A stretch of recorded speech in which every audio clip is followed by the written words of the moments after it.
ಇನ್ನು ಒಂದೆಡೆ ಸ್ವಾತಂತ್ರ್ಯ ಸಂಭ್ರಮ ಮನೆ ಮಾಡಿದರೆ ಮತ್ತೊಂದು ಕಡೆ ಚಿಕ್ಕೋಡಿ ಭೋಜ ಗ್ರಾಮದಲ್ಲಿ ತ್ರಿವರ್ಣ ಧ್ವಜಕ್ಕೆ ಭಾರಿ ಅಪಮಾನ ಮಾಡಲಾಗಿದೆ. ಗ್ರಾಮ ಪಂಚಾಯಿತಿ ಆವರಣದಲ್ಲಿ ಹಾರಾಡ್ತಾ ಇರುವಂತಹ ರಾಷ್ಟ್ರ ಧ್ವಜಕ್ಕೆ ಅಪಮಾನ ಆಗಿದೆ. ದೃಶ್ಯಾವಳಿಯಲ್ಲಿ ನೋಡ್ತಾ ಇದ್ದೀರಿ.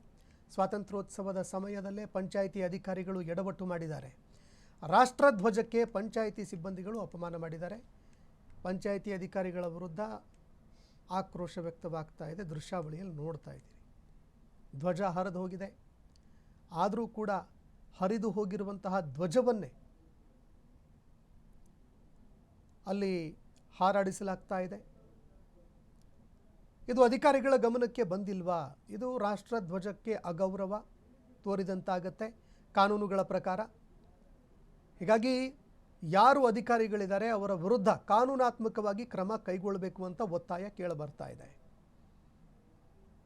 ಇದು ದೇಶದ ಅತ್ಯುನ್ನತ ಗೌರವ ಹೊಂದಿರುವಂತಹ ರಾಷ್ಟ್ರ ಧ್ವಜಕ್ಕೆ ಮಾಡಿದಂತಹ ಘೋರ ಅಪಮಾನ, ದೇಶಕ್ಕೆ ಮಾಡಿದಂತಹ ಅಪಮಾನ. ಹಾಗಾಗಿ ಈ ಗ್ರಾಮ ಪಂಚಾಯಿತಿಯಲ್ಲಿ ಇರುವಂತಹ ಅಧಿಕಾರಿಗಳು ಯಾರಿದ್ದಾರೆ, ಇದಕ್ಕೆ ಹೊಣೆಗಾರರಾಗಿರುವಂತಹ ಅಧಿಕಾರಿಗಳು ಯಾರಿದ್ದಾರೆ, ಅವರ ವಿರುದ್ಧ ಕಠಿಣ ಕ್ರಮ ಕೈಗೊಳ್ಳಬೇಕು ಅಂತ ಒತ್ತಾಯ ಕೇಳಬರ್ತಾ ಇದೆ.